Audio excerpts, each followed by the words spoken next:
परिवहन मंत्री दयाशंकर सिंह ने बलिया रोडवेज परिसर में आयोजित कार्यक्रम में 300 करोड़ की विभिन्न परियोजनाओं का लोकार्पण व शिलान्यास किए। खबर उत्तर प्रदेश के बलिया जनपद से है, जहां परिवहन मंत्री दयाशंकर सिंह ने बलिया रोडवेज परिसर में आयोजित कार्यक्रम में 300 करोड़ की विभिन्न परियोजनाओं का लोकार्पण व शिलान्यास किए। जनपद मुख्यालय पर बनने वाले आधुनिक बस अड्डे के साथ उजियार घाट पर भी बस अड्डा एवं लोक निर्माण विभाग की 72 करोड़ 86 लाख की लागत से बनने वाली कुल 80 परियोजनाओं का शिलान्यास किए। इसमें टिकार बंधे से मुक्ति धाम व जमुआ रिंग बंधे से धरीक्षर दास की कुटिया मार्ग पर पुलिया भी शामिल है। नगर विकास का भी 17 करोड़ 60 लाख रुपए के 65 कार्यों का शिलान्यास तथा 6 करोड़ 38 लाख की 32 निर्माण कार्यों का लोकार्पण किया। परिवहन मंत्री ने कहे कि बलिया नगर की जनता ने मुझे 5 साल दिया है। इस 5 सालों में हर वह काम करेंगे दिखाऊंगा जो चुनाव से पहले वादा किया था। एसटीपी का निर्माण भी रुका था, अब वह भी तेजी से बनेगा। नगर का सीवरेज सिस्टम दुरुस्त होगा, हर घर शुद्ध पेयजल की सप्लाई होगी। उन्होंने कहे कि चुनावी वादे के लगभग 60% कार्य पूरे हो चुके हैं। मेडकट कॉलेज व कटहर नाला के सुंदरीकरण का भी शिलान्यास जल्द ही मुख्यमंत्री जी से कराऊंगा। आइए सुनते हैं इस संबंध में बलिया डीएम व परिवहन मंत्री दयाशंकर सिंह ने मंच से क्या कुछ कहे। मैं सबसे आग्रह करता हूं कि आप सब मंच के सामने आके बैठ जाइए।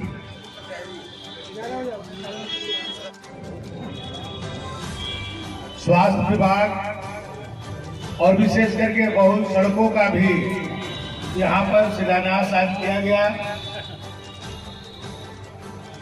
बहुत दिनों से, जब से मैं मंत्री बना था, तब से पहली बार जब माननीय मुख्यमंत्री जी आए थे तो उन्होंने भी कहा था कि बलिया में आधुनिक बस अड्डा को निर्माण होना चाहिए। और हमारे इस कार्यक्रम में विशेष रूप से हमारे एमडी साहब, विशेष सचिव दोनों लोग आए हुए हैं। इस अवसर पर हम सबके स्वतंत्रता संग्राम सेनानी जो बलिया जनपद के एकमात्र हम सबके सामने हैं, ऐसे डॉक्टर रामविचार पांडे जी, बलिया के एसएसपी जिलाधिकारी रविंद्र कुमार जी, कई जनपदों के जिलाधिकारी रहे। इस समय मेरे प्रबंध निदेशक हैं उत्तर प्रदेश परिवहन निगम के आदरणीय मासूम अली सरवर जी और केपी सिंह जी जो हमारे विशेष सचिव हैं। बलिया में एसडीएम भी रहे, डीएम भी रहे, लंबे समय तक जो है बलिया में काम किए, ऐसे आदरणीय केपी सिंह जी इस कार्यक्रम में विशेष रूप से उपस्थित। कल हम लोग साथ ही साथ लखनऊ से आए। पार्टी के जिलाध्यक्ष पूर्व विधायक आदरणीय संजय यादव जी, पूर्व विधायक शिवशंकर चौहान जी, पूर्व जिला अध्यक्ष विजय बहादुर सिंह जी, पूर्व जिला अध्यक्ष प्रकाश साहू जी, और जिनको आप सब ने बहुत ही प्यार से, बड़ी मेहनत से 1995 के बाद 2022 में फिर से बलिया में कमल खिलाए, ऐसे चेयरमैन हमारे संतलाल और मिठाई लाल जी,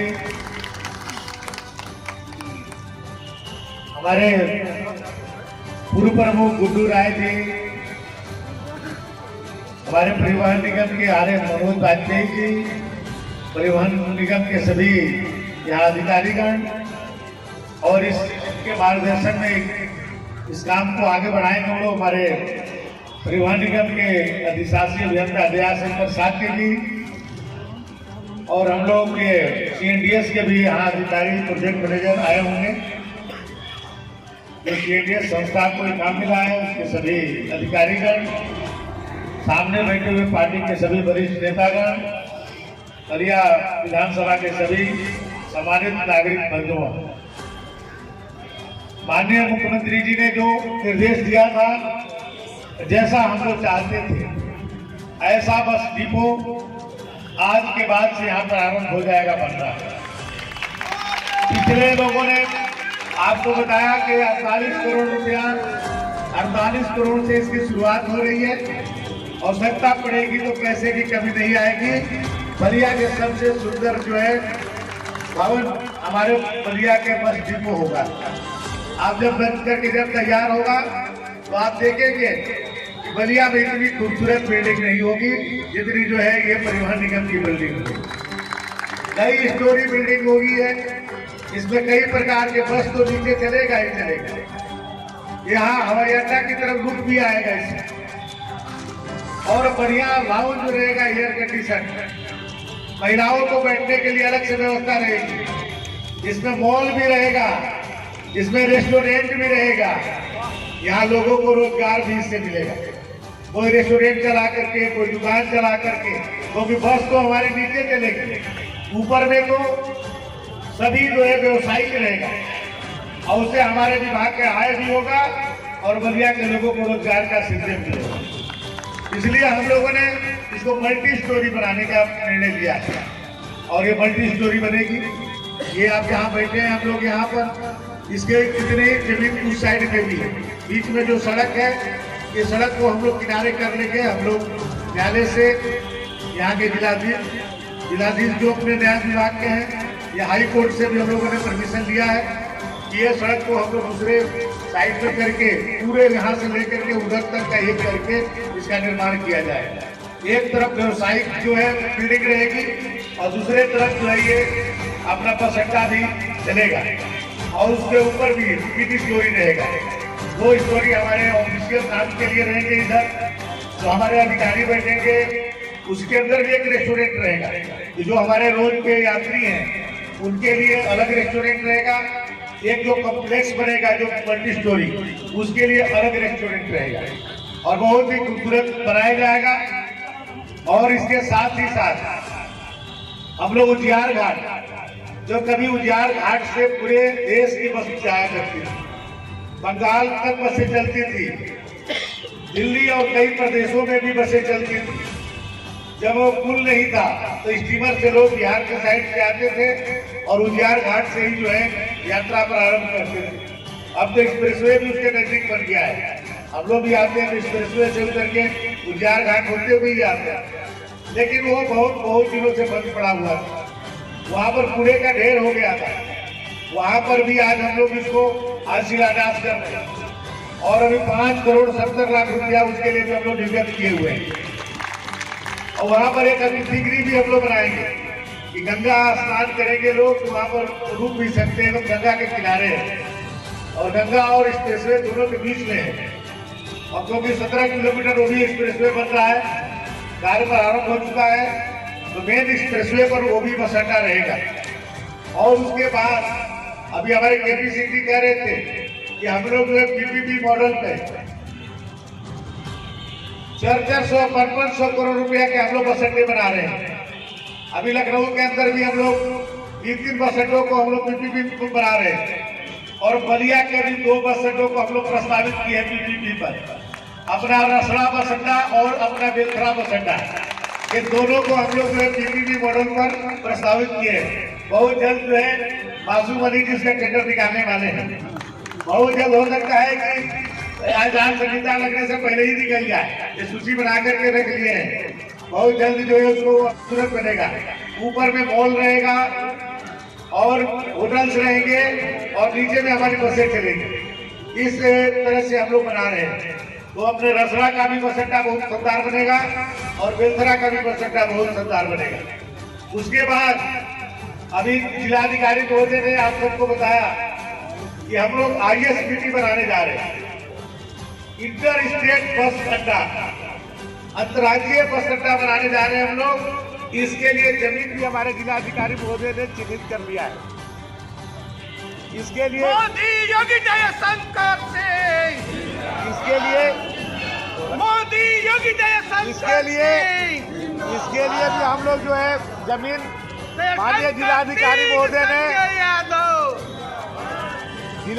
महोदय ने इसके लिए भी जमीन हम लोग के लिए देने के लिए सहमति दे दिया है।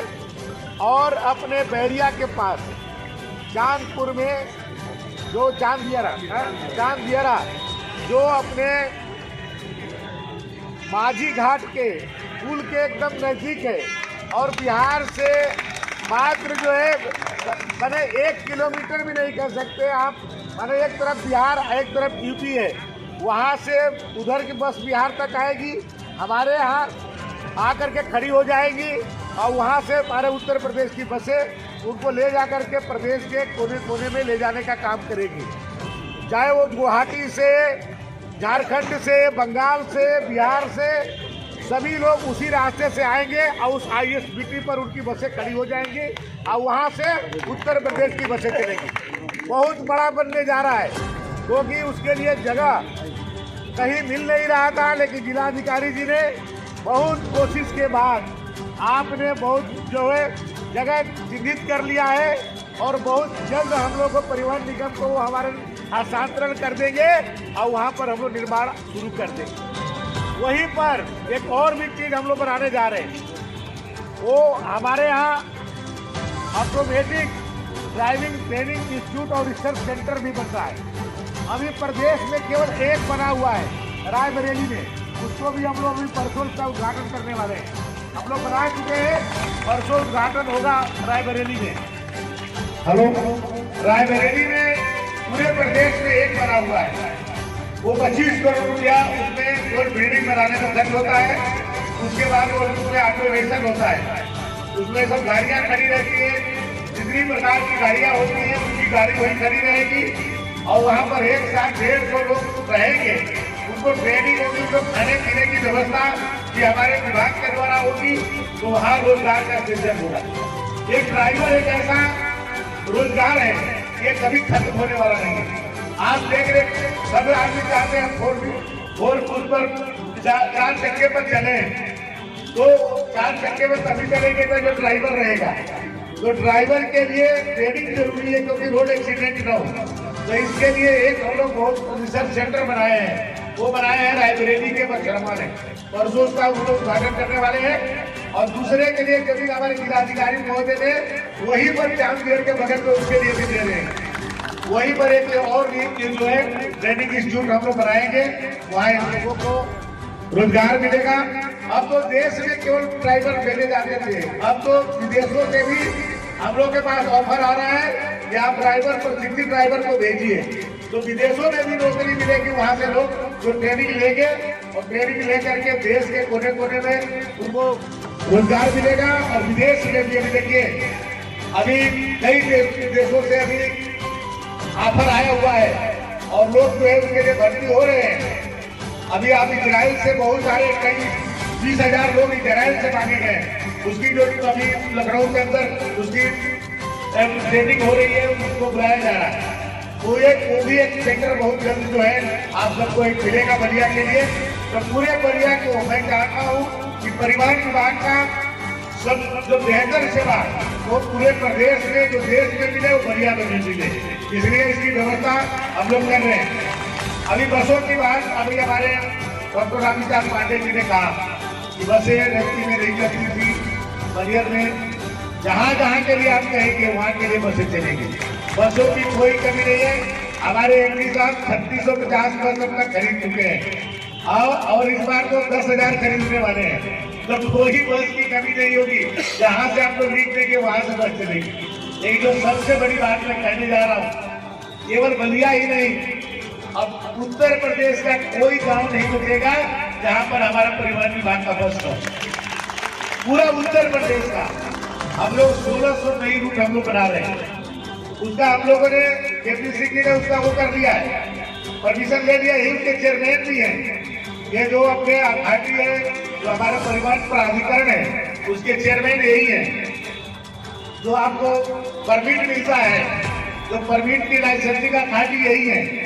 इन्होंने 1600 रूट नए निर्धारित किए हैं और 1600 में हमको कम से कम 25,000 बसें चलानी है। और पहले खेत में हम लोग 10,000 बसें लेने वाले हैं और कोई गांव नहीं बचेगा उत्तर प्रदेश का जहां पर परिवहन विभाग की बस नहीं है।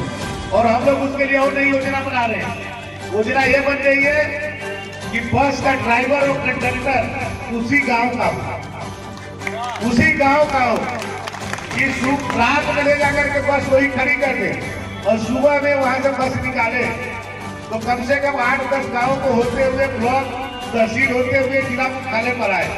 कचहरी से पहले 10 बजे से पहले वो पहुंच जाए जिला मुख्यालय, रेलवे स्टेशन, बच्चों को पढ़ने के लिए स्कूल या गांव के लोग जो कोई शहर में आकर के कुछ अपना रोजगार करना चाहते हैं, कुछ बेचना चाहते हैं तो वो भी उसी बस से आकर के अपना काम करे। और लास्ट में जो अंतिम समय में बस जो रात में जाकर उसी गांव में खड़ी हो जाए, उसके घर के वालों को पता चले कि भाई लास्ट वाली बस से पिताजी हमारे आ जाएंगे घर पे, तो वो भी उसकी भी व्यवस्था हम लोग कर रहे हैं। अब बहुत जल्द आप लोगों को माननीय मुख्यमंत्री जी के कार्यक्रमों द्वारा पूरे प्रदेश को एक साथ हम लोग उसको करेंगे। अभी हम लोग इलेक्ट्रिक बसें भी खरीद रहे हैं। अभी केवल शहरों में इलेक्ट्रिक बस चलती थी, अब बलिया में भी इलेक्ट्रिक बस चलेगी। और मैंने तो बहादुर जी से कहा है कि भाई डबल डेकर वाला लीजिए, तो डबल डेकर भी अयोध्या और काशी में चले तो हमारे बलिया में भी डबल डेकर चले।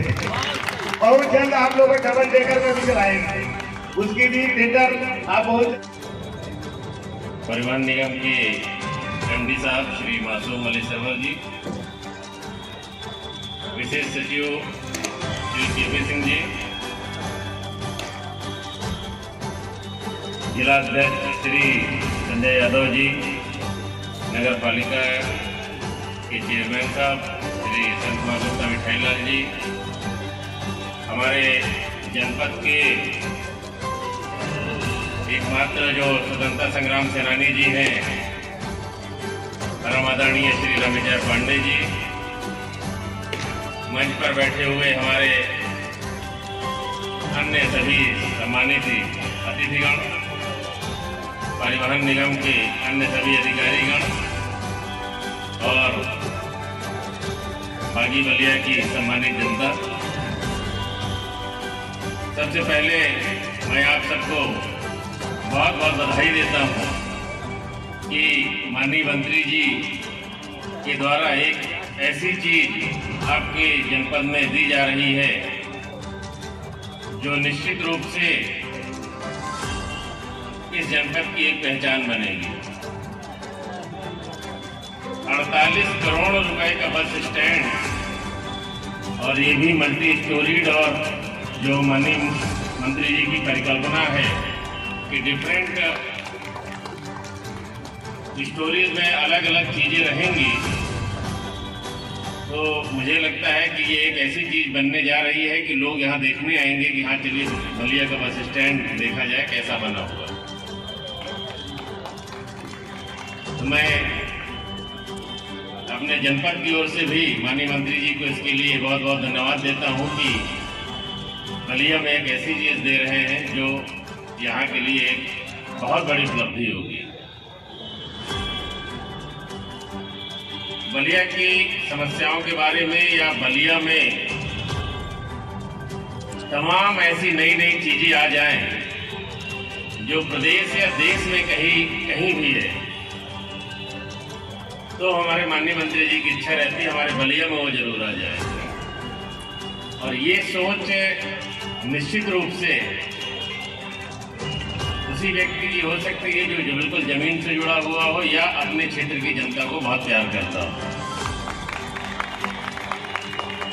माननीय मंत्री जी का भ्रमण देश के विभिन्न प्रदेशों में और प्रदेश के विभिन्न जनपदों में होता रहता है, और वहाँ जब भी कोई अच्छी चीज देखते हैं तो उनका या तो वहीं से फोन आता है या अगली बार जब भी फोन आएगा तो उस पर आपकी इच्छा रहती है कि ये बताइए डीन साहब अपने जनपद में ये कैसे बन सकता है, इसके लिए कैसे व्यवस्था होगी, जमीन की व्यवस्था कैसे होगी। और ज़्यादातर मामलों में आपको यही रहता है कि आप जमीन उपलब्ध करा दीजिए, बाकी जिम्मेदारी हमारी रहेगी। तो निश्चित रूप से आगामी कुछ दिनों में आपको तमाम नई चीज़ देखने को मिलेगी बलिया में। बलिया में जो हमारा प्रदेश का दूरस्थ जनपद है, यहाँ ISBT के लिए और एक ट्रेनिंग सेंटर के लिए भी जमीन चिन्हित कर ली गई है और शीघ्र ही इसका भी या तो आचार संहिता के बाद उसका भी यहाँ पर शिलान्यास का कार्यक्रम होगा और बहुत बृहद कार्यक्रम होगा। इसके अतिरिक्त कई ऐसी चीजें हैं। बाढ़ को लेके माननीय मंत्री जी की हमेशा चिंता रहती है और अभी एक जनपद से 5 जगह का प्रस्ताव गया था, लेकिन एक जगह की स्वीकृति मिल गई है और सम्मानपुरा में एक बहुत अच्छा बाढ़ केंद्र बनने जा रहा है।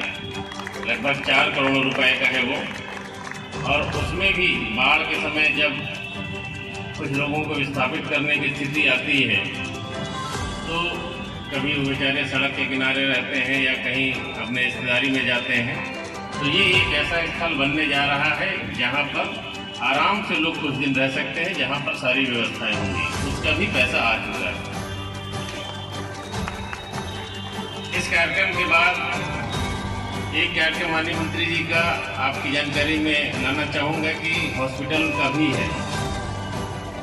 आपने देखा होगा कि पिछले कुछ महीनों में हॉस्पिटल का रूप बदला है, चाहे वो आपका इमरजेंसी वार्ड रहा हो या पिछले 8 सालों से इंतजार कर रहा आपका ट्रॉमा सेंटर। वो भी अभी कुछ दिन पूर्व ही माननीय मंत्री जी के कर कमलों के द्वारा प्रारंभ हुआ था और आज एक हाईटेक लैब का वहाँ पर उद्घाटन हो रहा है। तमाम जांचों के लिए जो हो सकता है कि आपको बनारस जाना पड़ता हो या अगर स्थानीय स्तर पर उपलब्ध था तो बहुत ज़्यादा कीमत पर वो टेस्ट होते थे, आज एक लैब जिला अस्पताल को समर्पित हो रही है जो निश्चित रूप से यहाँ के लोगों को लाभान्वित करेगी और यहाँ के लोगों को लाभ होगा। तो कई ऐसी योजनाएं हैं जो पाइपलाइन में हैं और उस पर लगातार चिंतन चल रहा है और निश्चित रूप से माननीय मंत्री जी की जो चिंता रहती है अपने क्षेत्र को लेके, अपने बलिया जनपद को लेके, आगामी कुछ दिनों में वो सभी फलीभूत होंगी। उस पर सब पर हम लोग कार्य कर रहे हैं। मैं एक बार फिर से माननीय मंत्री जी का बहुत आभार व्यक्त करता हूं कि उन्होंने अपने व्यस्त समय में से